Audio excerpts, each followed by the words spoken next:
Your eyes open. And honestly, before you've even fully registered that it's morning, your hand is already reaching for the nightstand, right? You check your phone in bed, you check it during breakfast. It's practically a reflex at this point. In this explainer, we're going to map out exactly what this constant 24/7 connection is actually doing to your body. And more importantly, we'll look at how to fix it using some incredibly grounded ancient Ayurvedic wisdom. Because here's the crazy paradox we're all living with right now. You might be in bed for a solid 8 hours, so why does your brain feel so tired all the time? You know exactly what I mean. You're doom scrolling late into the night, absorbing literally hundreds of different lives, opinions, random events, and then you wake up feeling completely drained. It's exactly like you ran a mental marathon while lying perfectly still under the covers.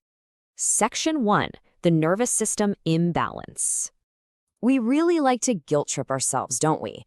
We think phone addiction is just this bad habit of wasting time. But guys, it's highly physical. It's keeping your stress hormones elevated and completely hijacking your mental peace. The core equation here is super simple. Too much input equals mental exhaustion. And here's the wild part. Thousands of years before smartphones even existed, ancient Ayurveda actually predicted this exact type of imbalance. They totally understood that constantly feeding the mind with rapid-fire information would eventually just burn out your internal energy. Let's just look at the common signs for a second. Overthinking, poor focus, sudden spikes of anxiety, restless sleep. Or, maybe you just can't sit through a single Netflix episode without checking WhatsApp. Does that sound familiar? Your nervous system is constantly active. Our modern tech basically denies our brains the one thing they desperately need to heal, which is silence. We've effectively eliminated all the quiet moments from our day, and it's leaving our minds deeply, deeply restless. Section 2. How screens ruin sleep. Okay, so this is where the biological toll really starts to silently drain you. And look, we are all guilty of this cycle. You get into bed at 10 p.m., fully intending to rest. Then by 10:30, you tell yourself, oh, I'll just check one app really quick, right? But then it's 11:30, your brain is flashing with blue light, it's flooded with dopamine at the exact moment your body is naturally trying to shut down. The results? You wake up at 7 a.m. with this heavy brain fog and practically zero energy. It's literally a nightly cycle of self-sabotage. The contrast between these two lifestyles is honestly jarring. Think about our modern default, rushing through lunch while scrolling reels or just staring at screens alone in the dark. Now compare that to the Ayurvedic approach, which offers this vital, much-needed anchor to pull you back. It champions mindful eating and a really beautiful concept we'll call a digital sunset. It's all about grounding yourself back into the physical world. Section 3, 4 Ayurvedic detox habits. So how do we actually fix this without, completely throwing our phones in the river and isolating ourselves? Well, we can use 4 practical, cozy daily routines designed to help you reclaim your natural energy. Habit number 1 is the 30 rule. You just keep your phone physically out of reach for the first 30 minutes after you wake up.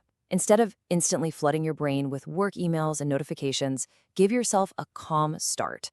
Just let your mind wake up naturally, drink some water, make your morning chai or coffee, and just be present in the quiet for a bit. Moving on to habit 2, eat without screens.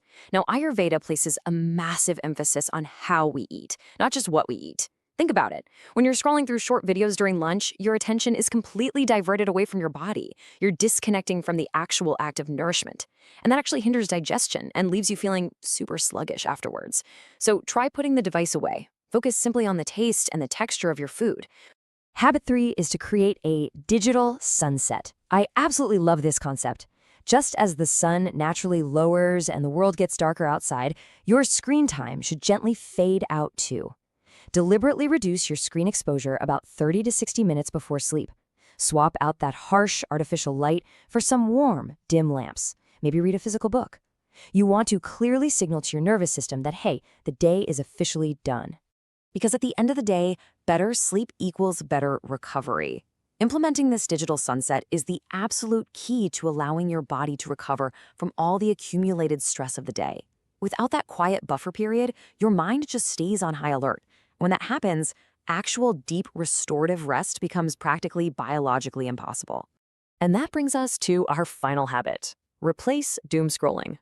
Notice we say replace, not just stop. See, when you feel stressed or bored or overwhelmed, your natural reflex is to reach for your phone for comfort. We really need to rewire that reflex. Next time that urge hits you, try choosing a calming alternative instead.